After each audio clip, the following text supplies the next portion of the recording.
चाहे वो ट्रकों की रैली निकाले या ट्रैक्टर की रैली निकाले, कानून तो वापस होगा नहीं। ये योगेंद्र यादव किसान नेता है, ये प्रशांत भूषण किसान नेता है, वो मेधा पाटकर किसान नेता है, वो जो शाहीन बाग वाली वहां पे जाके बोली वो किसान नेता है।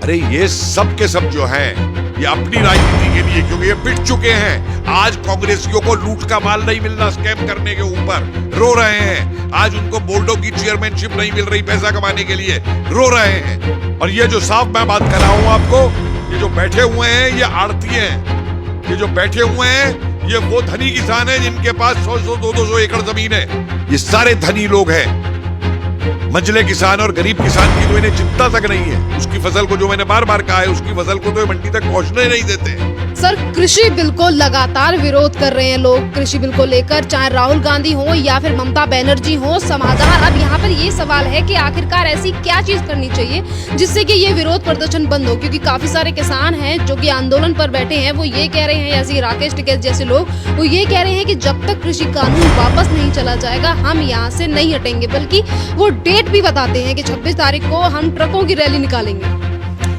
ऐसा है, चाहे वो ट्रकों की रैली निकाले या ट्रैक्टर की रैली निकाले, कानून तो वापस होगा नहीं। और इसका एक समाधान है मेरे पास, तरीका निकाला जा सकता है। और वो तरीका है, सरकार ये स्पष्ट रूप से कह दे कि ये बिल वापस नहीं होगा, ये कानून वापस नहीं होगा। लेकिन, और ये बहुत महत्वपूर्ण है, लेकिन जो राज्य सरकार है इसको नहीं लागू करना चाहती तो ना लागू करे। ठीक है? तो फिर ये पंजाब से आए हुए किसान जो हैं, जाए पंजाब सरकार से कहें मत लागू करो, राजस्थान वाले कहें कांग्रेस की गवर्नमेंट से राजस्थान में मत लागू करो, बंगाल वाले कहें जाके बंगाल वाली से लागू ना करो, खत्म मामला। कि संविधान कानून वापस नहीं होगा, राज्य सरकारों की मर्जी है वो इसको लागू करे या ना करे, बात खत्म हो गई। इनकी मांग पूरी हो गई। अपने अपने राज्य में जाकर के करवा लें अपनी अपनी सरकारों से, मत लागू करो इनको। किस बात का आंदोलन? ये तमाशा बन गया है एक आंदोलन का कि खुद तो राहुल गांधी पिकनिक मनाने और न्यू ईयर ईव मनाने इटली चला जाता है और वहां से जाके कह रहा है कि यहाँ किसान ठंड में लड़ रहे हैं। अरे अगर तू नेता था असली किसानों का तो मैं देखता, ये खुद बैठता किसानों के साथ धरने पे आकर के इतने दिन तक। अगर ये नेतागिरी अपनी उसकी करना चाहता है कांग्रेस की, राष्ट्रीय आंदोलन के तरीके से बैठा जाता था भूख हड़ताल पे, और हड़ताल पे बैठता, आधे दिन भी रह सकता है भूख हड़ताल पे। खुद इटली में बैठ करके पिज्जा खा रहा है वही ममता। 1-1 रुपए का आलू खरीद रही है किसानों से, बांग्लादेश स्मगल कराती है। 40 रुपए किलो कलकत्ता में भिजवाती है। सारे उसके बिचौलिए हैं उसकी पार्टी के।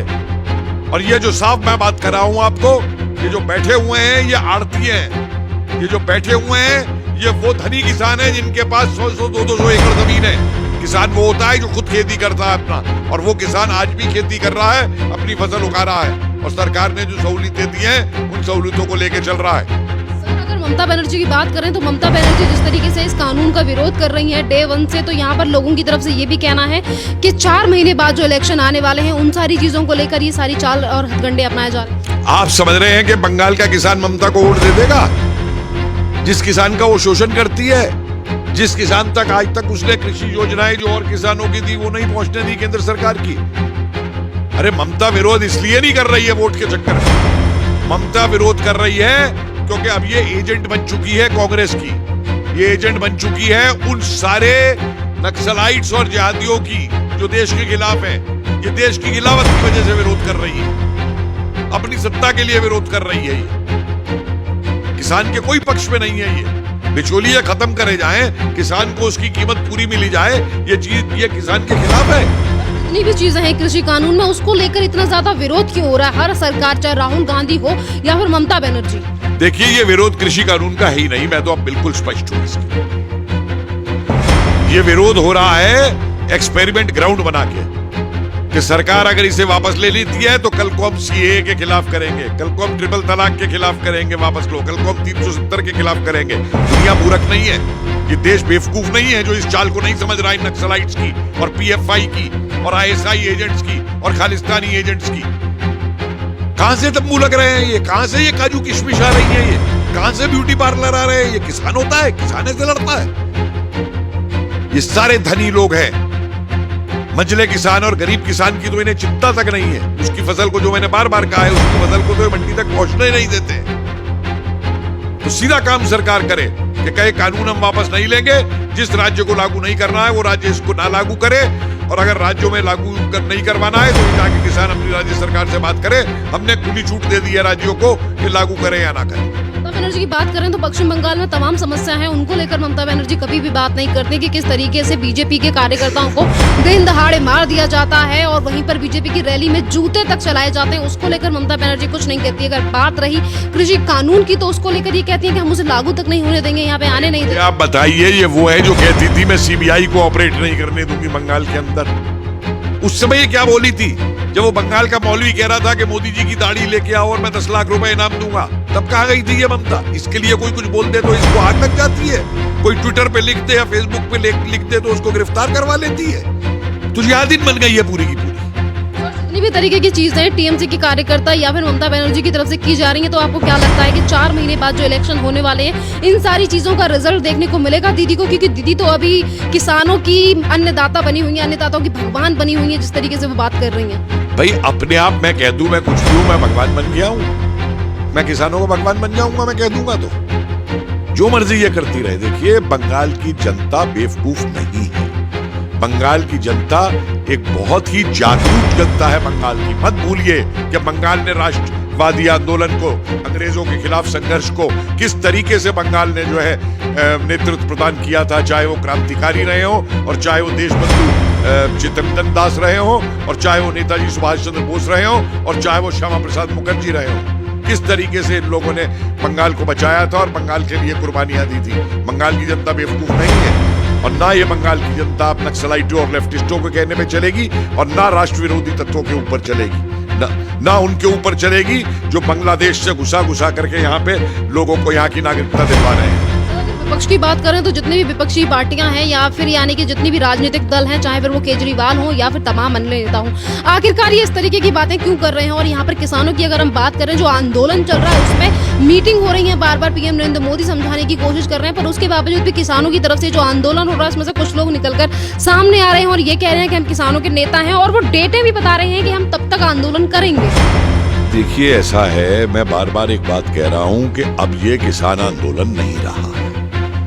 आप देखिए ना कि आंदोलन में तब मानता हूं जब कोई भी आंदोलन होता है तो उस आंदोलन के अंदर अगर किसी बात को लेकर आंदोलन होता है तो उस बात का समाधान निकाला जाता है बातचीत कर। उसमें ब्लैकमेल और थ्रेटनिंग और ये धौंस नहीं दिखाई दी जाती है।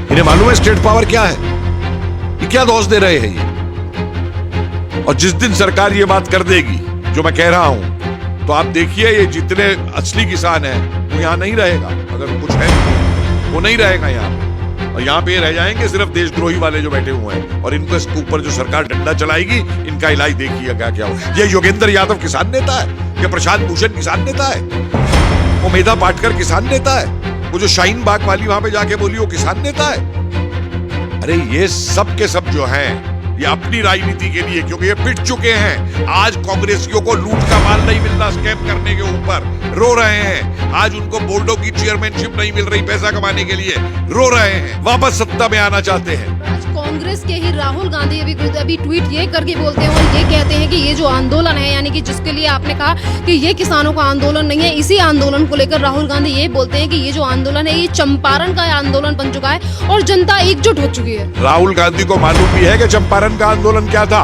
आए मुझसे बात करें चंपारण के आंदोलन के ऊपर। इसको मालूम है बाबा रामचंद्र का अवध का आंदोलन क्या था, जहां से नेहरू ने राजनीति शुरू की थी। इसको मालूम है मोतीलाल तेजावत का आंदोलन क्या था उदयपुर के अंदर। इसको मालूम है सीताराम राजू का आंदोलन क्या था आंध्रा के अंदर। इसको मालूम है स्वामी स्वजनंद सरस्वती का आंदोलन क्या था, किसान का आंदोलन। अरे जो आदमी काली भैंस के बछड़े में और काली गाय के बछड़े में अंतर नहीं बता सकता, वो किसान आंदोलन समझा रहा है क्या था। ये तो 4 किसान नेताओं के मुझे नाम गिनाते स्वतंत्रता आंदोलन से पहले। कांग्रेस सिर्फ इनका इस्तेमाल करती थी, इस्तेमाल कर रही है। सन 47 के बाद से इसकी कांग्रेस ने क्या किया है किसानों के लिए। आए मुझे बहस करे मुझसे आकर के, ट्विटर पे लिखवाना ना, ये इसके नक्सलाइट बैठ के लिखते हैं ट्विटर के ऊपर, ये खुद नहीं ट्वीट लिखता है। हिम्मत है तो आए मुझसे बहस करे, बाद में औरों से बहस करे, आए किसानों के इतिहास के ऊपर मुझसे बहस करे, मैं तैयार हूं इनसे बहस करने को। धन्यवाद सर।